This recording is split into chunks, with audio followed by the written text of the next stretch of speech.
কি ব্যাপার সভাসদগণ? কদিন পরেই তো আবার সেই ইংরেজি নববর্ষ চলে আসছে। তা তোমাদের কার কার কি কি পরিকল্পনা? মহারাজ, আমি নতুন বছরের প্রথম দিন এবার নতুন একটা জিনিস আবিষ্কার করতে চলেছি। ও, তা কি আবিষ্কার শুনি? মহারাজ, আমি একটা এমন তরল আবিষ্কার করতে চলেছি যেটা প্রয়োগ করলে একটা বীজ খুব সহজেই পূর্ণ চারা গাছে মুহূর্তের মধ্যে রূপান্তরিত হয়ে যাবে। ওরে বাবা, এ তো অভূতপূর্ব আবিষ্কার করতে চলেছো। পরীক্ষা সফল হয়েছে, এখন শুধু প্রয়োগ করে দেখানো বাকি। আমরা সবাই অপেক্ষায় থাকবো বিজ্ঞানী, তুমি এগিয়ে যাও। আচ্ছা মন্ত্রী, তুমি এত চুপ করে দাঁড়িয়ে আছো কেন? তুমি বলো, নতুন বছরে তুমি কি করতে চাও? মহারাজ, আমি নতুন বছরে কৃষ্ণনগরে থাকবো না। হ্যাঁ, সে কি? হ্যাঁ মহারাজ, এবার ইংরাজি নববর্ষের প্রথম দিনে আমি থাকবো না। আমি শ্বশুর বাড়ি যাব। প্রত্যেক বছর তো রাজবাড়িতেই কাটালাম, এবার না হয় একটু আলাদা রকম কাটালাম মহারাজ। ঠিক আছে, তবে তুমি যদি অন্তত বছরের প্রথম দিনটাতেও থাকতে তাহলে ভালো লাগতো। মানে সবাই মিলে হই হুল্লোড় করতাম। আচ্ছা ঠিক আছে মহারাজ, আপনি যখন এত করে বলছেন তাহলে আমি আজকেই শ্বশুর বাড়ির উদ্দেশ্যে বেরিয়ে পড়ছি। ঠিক ইংরাজি নববর্ষের প্রথম দিনে রাজসভায় পদার্পণ করব। হ্যাঁ, বেশ, তাহলে তাই এসো। বাবা, এবার তোমরা সবাই দেখবে আমার খেল।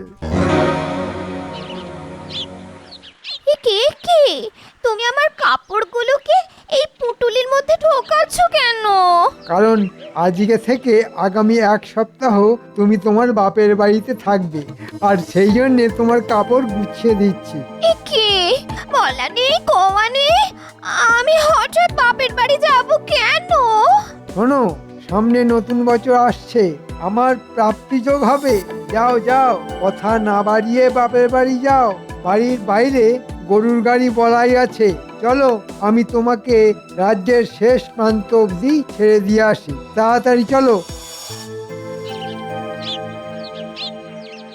ও বাবারে, বাড়িতে চাল বাড়ন তো, হাঁড়িতে জল ফুটছে, আর এদিকে এদিকে মানুষটা এখনো বাজার থেকে চাল নিয়ে এলো না। আরে বাবা, এসে গেছি এসে গেছি, এই তো আমি এসে গেছি। এই তো এতক্ষণে তোমার আসার সময় হলো। কি করব বলো, আজকাল সন্ধেবেলাও হাটে বাজারে ভিড়। উফ, নাও নাও নাও, তাড়াতাড়ি ভাতটা বসিয়ে ফেলো দেখি। যত সব। ওম গিলি গিলি ফটফট, দান করো ঝটপট। ওম গিলি গিলি ফটফট, দান করো ঝটপট। ওম গিলি গিলি ফটফট, দান করো ঝটপট। ওম গিলি গিলি। কে মুটির বাবা যাচ্ছিস নাকি? আপনি আমাকে ডাকলেন সাধু বাবা? হ্যাঁ রে খ্যাপা, ডাকলাম। আপনি কে সাধু বাবা? আপনি আমাকে কি করে চিনলেন? এর আগে তো আপনাকে এই তল্লাটে কোনোদিন দেখিনি। আমি ত্রিকালজ্ঞ সাধু ঝটপট বাবা। আমার আদি নিবাস হিমালয়। আমি সবাইকে চিনি, এই রাজ্যে সবাইকে। তা তুই কি বাজারে যাচ্ছিস? হ্যাঁ বাবা, বাজারে যাচ্ছি। আচ্ছা ঠিক আছে, তুই আসার সময় এই বটতলা দিয়েই ফিরিস, আর আমার জন্যে বাজার থেকে একটা প্রমাণ মাপের আলু নিয়ে আসিস। তারপর আমি তোকে একটা জাদু দেখাবো। আচ্ছা বাবা, ঠিক আছে, নিয়ে আসবো।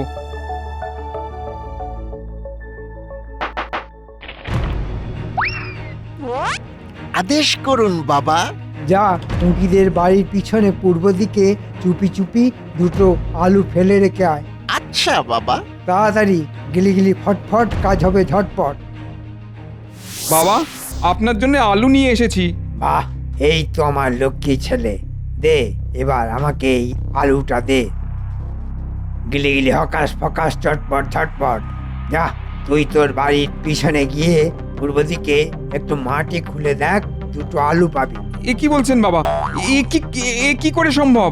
আরে গিয়ে দেখ না, তোর ঠিক বাড়ির পিছনেই পাবি।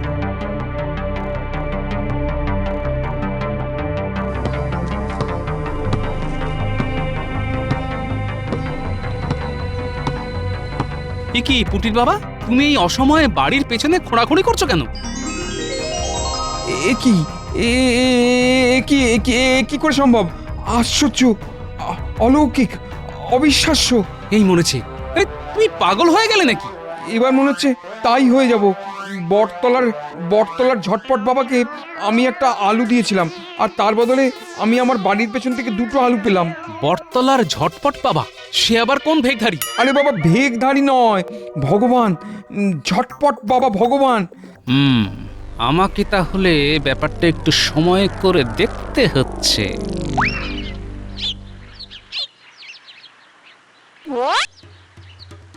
বাবা, বাবা আপনি ভগবান, বাবা, বাবা আপনি মহান। কি রে, 2টো আলু খুঁজে পেয়েছিস তো? হ্যাঁ হ্যাঁ হ্যাঁ বাবা, হ্যাঁ বাবা পেয়েছি। তুই যা, এবার রাজ্যে সবাইকে বলে দে আমার কাছে আসতে। আমাকে সবাই যে যা ভিক্ষা দেবে আমি সবার সব কিছু দ্বিগুণ করে দেব, সবার কষ্ট দূর করে দেব। নতুন বছরের সকালে তোদের কৃষ্ণনগরে এক নবজাগরণ হবে। আচ্ছা বাবা, আমি আমি এক্ষুনি গিয়ে সবাইকে বলছি। বলুন গুরুদেব। আমার খুব রসগোল্লা খেতে ইচ্ছে করছে। তুই অন্য দোকান থেকে 10টা রসগোল্লা কিনে ভোলার দোকানের পিছনের দিকে একটা হাঁড়িতে করে পুঁতে রেখে আয়। আচ্ছা বাবা।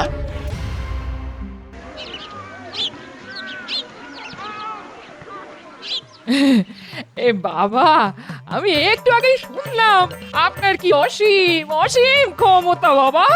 আপনি আমার সবকিছু দ্বিগুণ করে দিন বাবা। গিলি গিলি ঝটপট, আমি দেখতে পাচ্ছি তুই খুব পুণ্যবতী। শোন, আগামী ইংরাজি নববর্ষের প্রাককালে আমার জন্যে ভালো কিছু ভিক্ষা নিয়ে আসবি। যত আনবি তার দ্বিগুণ তোকে ফেরত দেব। সত্যি বাবা? আচ্ছা মা, তোর স্বামীর নাম পেট মোটা গোপাল, তাই না? আমি এখানেই আছি। আর আপনি কে? লোকজনকে এখানে বসে বসে ঘোল খাওয়াচ্ছেন শুনলাম। ওগো, তুমি এসব বলো না, বাবা অসন্তুষ্ট হবে যে। আমি হিমালয়ের সাধু ঝটপট বাবা। আর গোপাল, আমি বুঝতে পারছি যে তোর বিশ্বাস হচ্ছে না, বিশ্বাস হচ্ছে না পুরো ব্যাপারটা। তাই আমি তোকে তোর চোখের সামনেই আমি প্রমাণ দেব। যা, এই রাজ্যের সেরা ময়রা ভোলার কাছ থেকে আমার জন্যে 5টা রসগোল্লা নিয়ে আয়। আমি এখানে বসে থেকে ভোলাকে 10টা রসগোল্লা ফেরত দেব। আচ্ছা তাই নাকি? তাহলে আমি এক্ষুনি ডেকে আনছি।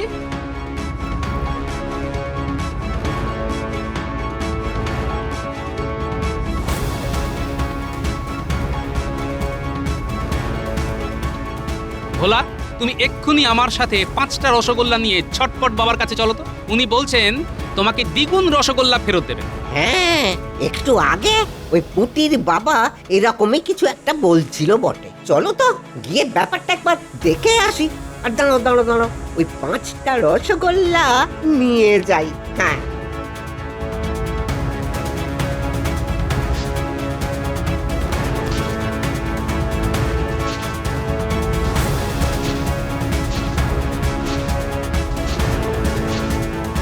এবার জমবে মজা।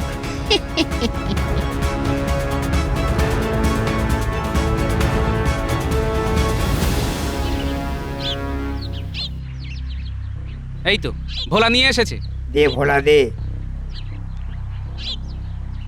সুদূর হিমালয় থেকে তোর দোকানের অনেক নাম শুনেছি, আজ প্রথমবার তোর দোকানে রসগোল্লা খেয়ে দেখবো।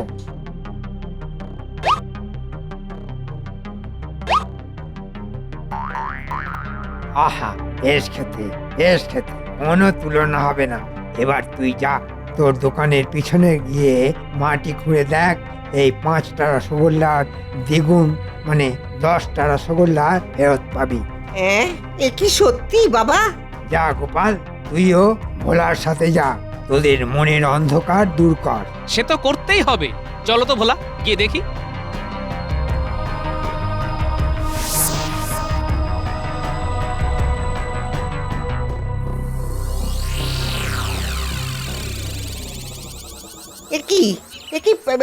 এ কি করে সম্ভব? এই মরেছে, এটা দেখছি সত্যি 10টা রসগোল্লা। ভোলা, একটা রসগোল্লা খেয়ে দেখো তো। হ্যাঁ গো গোপাল দাদা, এটা সত্যিই রসগোল্লা, আর অন্যরকম স্বাদ। অদ্ভুত ব্যাপার, ব্যাপারটা আমাকে জানতেই হবে, জানতেই। এ কি, আপনি তো দেখছি সত্যি সত্যি একরকম জাদু দেখিয়ে দিলেন। এটা কি করে সম্ভব হলো? মনের অন্ধকার দূর হয়েছে তো? এসব কিছুই আমার গুরুদেবের আশীর্বাদ। আগামী 31শে ডিসেম্বরের মধ্যে তোরা যে যা আমাকে ভিক্ষা দিবি আমি সব কিছুর দ্বিগুণ করে তোদের ইংরাজি নববর্ষের প্রথম দিন মানে 1 জানুয়ারি ফেরত দেব। তোরা আমাকে যত দিবি তত পাবি। যা যা দিবি সেটাই দ্বিগুণ করে দেব। জয় ঝটপট বাবা জয়, জয় ঝটপট বাবা জয়। হ্যাঁ বাবা, আমি দেব। আমার 2টো গরু আছে, সেগুলো দেব। বাবা বাবা আমি আপনাকে বেশ কিছু মোহর দেব, তাহলে সব দ্বিগুণ হয়ে যাবে। যা যা বাড়ি যা আর সব নিয়ে আয় আর আমার সামনে দে। যত দিবি তত পাবি। গেলে গেলে গেলে তুমি এখন বাড়ি যাও, আমি রাজসভায় গিয়ে ব্যাপারটা নিয়ে আলোচনা করি। তারপর সিদ্ধান্ত নেবে তুমি সাধু বাবাকে কি ভিক্ষা দেবে আর কি নেবে। চলো এখন বাড়ি চলো, আমার খুব খিদে পেয়েছে। আজ একটু বেলা করেই রাজসভায় যাব, অনেক দেরি হয়ে গেল। আজকে তো দেখছি গোপাল এখনো এলো না। মহারাজ, আমি রাজসভায় আসার সময় একজনের মুখে শুনলাম সামনের ওই বটতলায় নাকি একজন ঝটপট বাবা এসেছেন, আর উনি সবার সব কিছু দ্বিগুণ করে দিচ্ছেন, ওই টাকা পয়সা সব। আমার মনে হয় গোপাল নিশ্চয়ই ওখানেই গেছে। হ্যাঁ মহারাজ, আমিও তাই শুনলাম। পুরো কৃষ্ণনগরের লোকজন ওই বটতলায় ভিড় করছে। ওই তো গোপাল চলে এসেছে। কি গোপাল, তোমার আসতে এত দেরি হলো কেন? আর বলবেন না, এক ঝটপট বাবা এসেছে, ওনার অলৌকিক কাণ্ড দেখতে গেছিলাম। কিন্তু আমি তো কিছুতে বুঝতে পারছি না উনি কিভাবে সব দ্বিগুণ করে দিচ্ছেন। আর এও বলছেন যে 31শে ডিসেম্বরের আগে যে যা কিছু ওনার কাছে দেবে সব উনি দ্বিগুণ করে দেবেন। এই তো অলৌকিক ব্যাপার। চলো তো রাজসভাসদগণ, আমরা সবাই গিয়ে দেখি। হ্যাঁ মহারাজ, চলুন চলুন। ওই তো মহারাজ আসছেন, এবার একটা বড় সড়ো দাম মারতে হবে। গন্ধ পাচ্ছি এই রাজ্যের মহারাজ কৃষ্ণচন্দ্রের গন্ধ পাচ্ছি। এ কি বাবা, আপনি বুঝে গেছেন? আমি সব বুঝি, সব জানি। বল কৃষ্ণচন্দ্র, তোর কি জিনিস দ্বিগুণ করে দিতে হবে বল। বাবা, সামনে তো ইংরাজি নববর্ষ, তাই আমি ভাবছিলাম রাজসভায় একটা আনন্দ উৎসবের আয়োজন করব। সেই জন্য বেশ ভালো খরচও হবে। তাই যদি আমার কিছু মোহর আপনি মন্ত্র বলে দ্বিগুণ করে দিতেন তাহলে বেশ ভালো হতো। নিশ্চয়ই এ তো আমাকে করতেই হবে, নইলে আমি বড়লোক হব কিভাবে? মহারাজ, আপনি সবকিছু ভেবেচিন্তে বলছেন তো? হ্যাঁ, আমি ঠিক বলছি। আমি বাবা আপনাকে 500 মোহর দেব, আপনি আমাকে যদি 1000 মোহর ফেরত দেন। দেব সব দেব, তবে বেশি বড় জিনিস তো, তাই আমার সময় লাগবে। তুই আমাকে যত তাড়াতাড়ি সম্ভব ওটা দিয়ে যা, আর আমি তোকে নতুন বছরের নতুন সকালে দ্বিগুণ করে ফেরত দেব। আমিও দেব বাবা, আমি আমার গিন্নির কিছু গয়না দেব। বাবা, আমি কিছু কলম দেব, আপনি দ্বিগুণ করে দেবেন তো? হ্যাঁ রে বাবা, হ্যাঁ দেব। তোরা সবাই ভালো ভালো দামি দামি জিনিসপত্র এনে আমার এই বটতলায় জড়ো করবি, আর 1 জানুয়ারি পেয়ে যাবি সব কিছু দ্বিগুণ। এই সুযোগ শুধুমাত্র সীমিত সময়ের জন্যে, কারণ তারপরেই আমি আবার অন্য কোনো দেশের অন্য কোনো রাজ্যে বিলীন হয়ে যাব। আচ্ছা ঠিক আছে, আমি আজকেই সব পাঠিয়ে দেব। আচ্ছা ঠিক আছে বৎস। আর হ্যাঁ, আর একটা কথা, নববর্ষের আগের দিন সন্ধ্যে থেকে রাত অবধি আমার এই বটতলার 500 হাত গণ্ডির মধ্যে যেন কোনো মানুষের পদধূলি না পড়ে, সেটা তোকে খেয়াল রাখতে হবে। আচ্ছা বাবা, আপনি যেরকম বলবেন, শুধু আমার মোহর দ্বিগুণ হলেই হবে, আর আপনি যা বলবেন সব হয়ে যাবে। সেনাপতি, বলুন মহারাজ।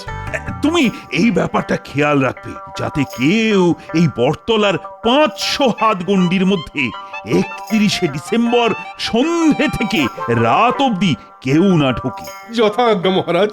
যা, এবার তোরা যে যার ঘরে ফিরে যা, আমি একটু ধ্যানে বসবো।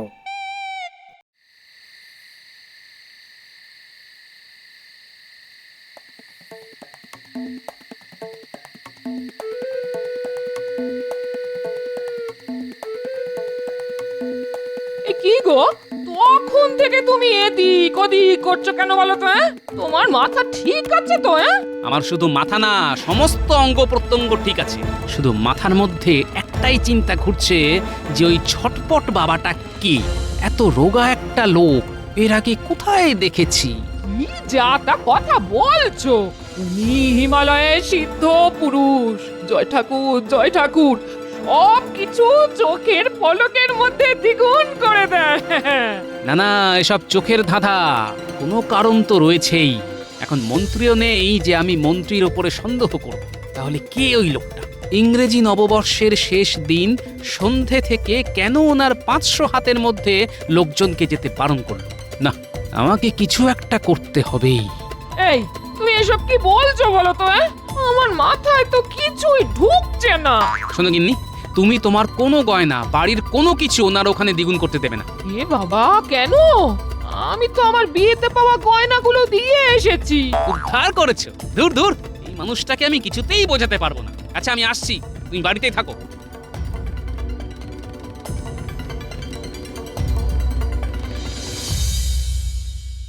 শোন ন্যাপলা, গুলটে, ট্যাপা, পুটি, পুচকে, তোদের একটা কাজ করতে হবে, আর সেই কাজটা হলো নজরদারি। তোরা 31শে ডিসেম্বর সন্ধে থেকে ওই বটতলার সাধুটার উপরে নজর রাখবি, আর কোনো সন্দেহজনক কিছু হলে আমাকে জানাবি, ঠিক আছে?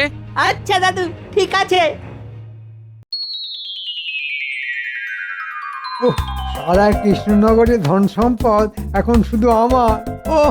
এবার শুধু আগে থেকে ঠিক করে রাখা মহাজনকে রাতে ডেকে পাঠাতে হবে, আর মোহর ছাড়া বাকি জিনিসপত্র বেচে মোহর নিতে হবে। তাহলে এই রাজ্যে আমার থেকে বেশি বড়লোক থাকবে না। বলুন বাবা। শোন, তুই ওই মহাজনকে জানিয়ে আসবি যে আজকে রাতে যেন বেশ অনেক গাড়ি নিয়ে আসে আর সব কিছু নিয়ে চলে যায়। আর দেখে যা মনে হচ্ছে মোটামুটি এই সব কিছু মিলিয়ে 10,000, হ্যাঁ, তাই ওনাকে 10,000 মোহর নিয়ে আসতে বলবি। আচ্ছা ঠিক আছে গুরুদেব।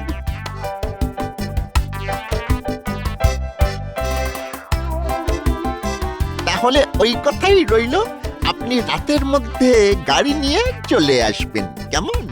আচ্ছা ঠিক আছে।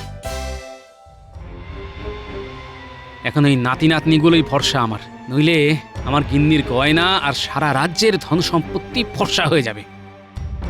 এখনো তো কাউকেই আসতে দেখতে পেলাম না। দূর দূর, শুধু মাঝে মাঝে কয়েকটা মশা এসে কামড়ে চলে যাচ্ছে। দেখ, ওই সাধুটা পায়চারি করছে গাছের সামনে। মনে হচ্ছে কারোর জন্য চিন্তা করছে বা অপেক্ষা করছে। ঠিক বলেছিস। ওই দেখ, কে যেন এসেছে।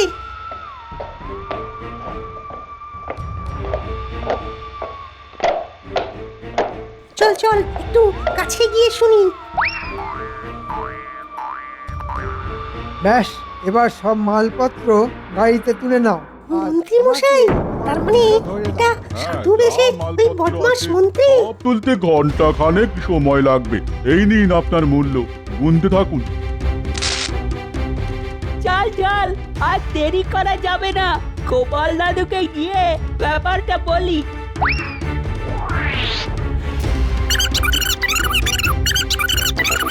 কি বলছিস রে? তাহলে তো এক্ষুনি প্রহরীদের নিয়ে যেতে হবে। তোরা মোটা দড়ি নিয়ে ওই বটতলায় আয়, আমি রাজবাড়ির প্রহরীদের ডেকে নিয়ে যাচ্ছি। আচ্ছা দাদু। আরে তাড়াতাড়ি কর, তাড়াতাড়ি কর, সকাল হয়ে গেলে মুশকিল হয়ে যাবে। মালগুলো এখন অন্য রাজ্যে নিয়ে যাব, তারপর বিক্রি করব, তবে না আমার লাভ। লাভ লোকসানের হিসেব তো পরে হবে। বাচ্চারা, মন্ত্রীকে বেঁধে ফেলো। এই মরেছে, গোপাল কিভাবে এলো? আমাকে কিভাবে চিনলো? কি ভেবেছিলেন মন্ত্রী মশাই? আপনি চুপি চুপি কারচুপি করে সবার জিনিসপত্র বাগিয়ে নেবেন আর কেউ বুঝতে পারবে না? ন্যাপলা, ভোর হতে চললো বলে তুই রাজবাড়ি থেকে মহারাজকে ডেকে আন, আর গুলটে, পুঁটি, তোরা রাজ্যের যাকে যাকে পারিস ডেকে আন। আচ্ছা গোপাল দাদু। দূর দূর দূর, আপনার জন্য আমার কত লোকসান হয়ে গেল। আপনি আমার 10,000 মোহর ফেরত দিন। এই এই, তোরা সবাই জিনিসপত্র নিচে নামা, আমাদের ফিরে যেতে হবে। নামা নামা নামা। ও গোপাল, লক্ষ্মীটি লক্ষ্মীটি, তোমার পায়ে পড়ি, তুমি এই ব্যাপারে মহারাজকে বলো না। গোপালকে দেখেছেন, কিন্তু গোপালের ফাঁদ দেখেননি। টেরটা পাবেন আজ এক্ষুনি। এক্ষুনি ভোর হতে চললো বলে নতুন বছরে আপনার কপালে শাস্তি ছাড়া আর কিচ্ছু নেই।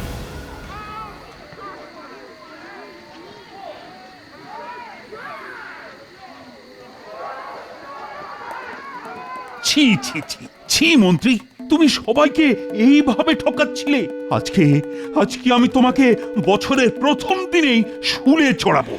ভুল হয়ে গেছে মহারাজ, আর কোনোদিন করব না, ভুল হয়ে গেছে। অনেক সহ্য করেছি, অনেক অনেক সহ্য করেছি।